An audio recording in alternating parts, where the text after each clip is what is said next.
ये पेशेंट है, उसको वॉमिटिंग हो रही थी बहुत ज़्यादा, ठीक है।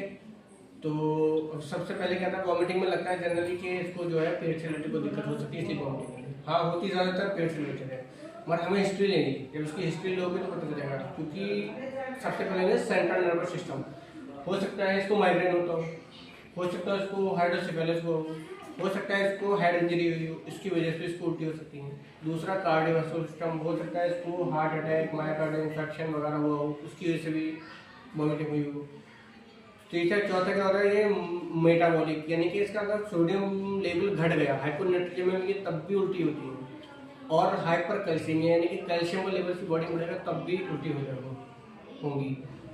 तीसरा यूरिन, इसी में यूरेमिया, अगर यूरिन में वो उसमें ब्लड में यूरिन बढ़ जाता है तो भी क्या होता है, उल्टी होती है।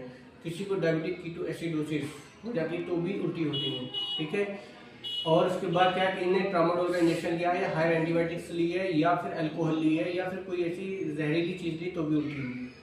इतने सारे और बहुत कारण होंगे, ना कि ये खाली गैस्ट्राइटिस हो गया, पेट में सूजन है, पेट में इन्फेक्शन है, इनकी वजह से हम लोग सबसे पहले ये सोचते हैं कि पेट में कोई दिक्कत होगी, फॉलो दे देते हैं। हमें हिस्ट्री लेनी चाहिए, और हिस्ट्री के हिसाब से अकॉर्डिंग टू हमें मेडिसिन यूज़ करनी चाहिए। तो समझ गए, मेनली गैस्ट्राइटिस मतलब जीआईटी की वजह से हो सकती है, सेंट्रल नर्वस सिस्टम की वजह से हो सकती है, हार्ट की वजह से भी हो सकती है, मेटाबॉलिक रिएक्शन की वजह से भी हो सकती है, और हायर एंटीबायोटिक्स और ट्रामाडोल वगैरह की वजह से हो सकती है।